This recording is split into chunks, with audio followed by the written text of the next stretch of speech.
배경. 이 배경은 이제 중국의 물품이 유럽으로 유럽 수출되는데 나가는데 이 중국 물품을 가져갈 때 이 서양 세력들이 은을 가지고 온다 이겁니다. 근데 서양 세력들이 왜 이렇게 중국 물품을 많이 가져갈 수 있었는지 또 왜 은을 이렇게 많이 줄 수 있었는지 그게 바로 신항로 개척 때문이었다라는 거죠. 신항로.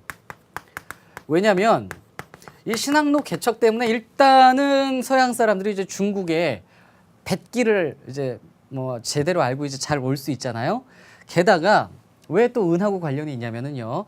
서양 세력들이 신항로 개척으로 아메리카 대륙을 장악을 합니다. 들어가서 거기를 이제 점령을 해버리죠. 그런데 아메리카 대륙에 은이 많았어요. 그래서 은을 취해가지고 유럽에서 이제 은을 많이 쓰거든요. 그 아메리카산 은이 중국과 무역하면서 중국으로 들어오게 되는 이러한 현상들을 알아두셔야 되겠습니다. 그래서 신항로 개척으로 이들이 은을 많이 확보하고 있는 그런 상황이었기 때문에 은이 많이 유통이 되었다라는 겁니다. 중국 모습 보도록 하겠습니다. 중국은 이제 은이 유통이 되면서 막대한 은이 유입되죠. 그래서 은 중심으로 경제 활동이 전개가 되는데 이 차원에서 나타난 게 일조 편법입니다.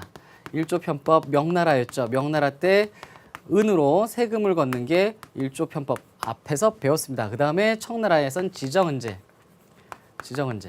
청나라 때 은으로 세금을 걷어갔던 이러한 모습들 기억을 해주시면 되겠습니다. 그래서 조세, 은, 납, 화라고 우리가 얘기하는 거죠. 은으로 조세를 내게 하는 그러한 상황. 그래서 명나라는요, 또 명나라뿐만 아니라 청나라도 은이 많이 들어오고 무역이 활발해지면서 경제적으로 아주 번영을 하게 됩니다.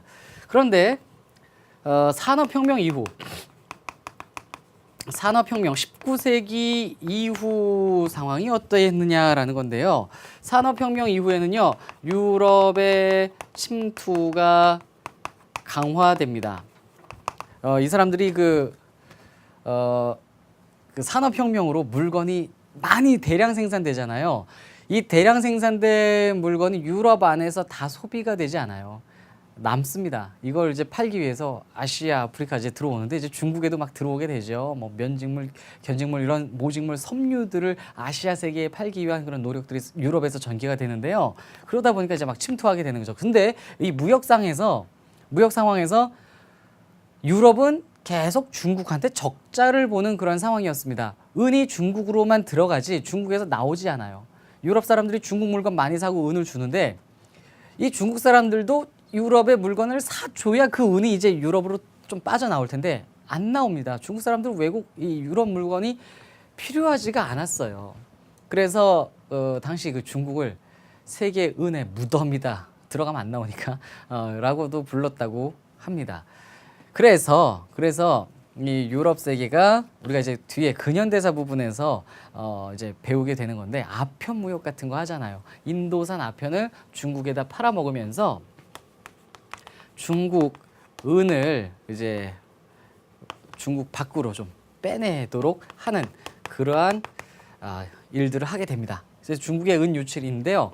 이 부분은요 우리가 뒤에 가서 중국의 그 현대사 쪽으로 가서 근현대사, 즉 근대사 부분에 가서 아편 전쟁 배우면서 조금 더 언급을 잘 해보도록 하겠습니다. 자, 은 경제까지 이렇게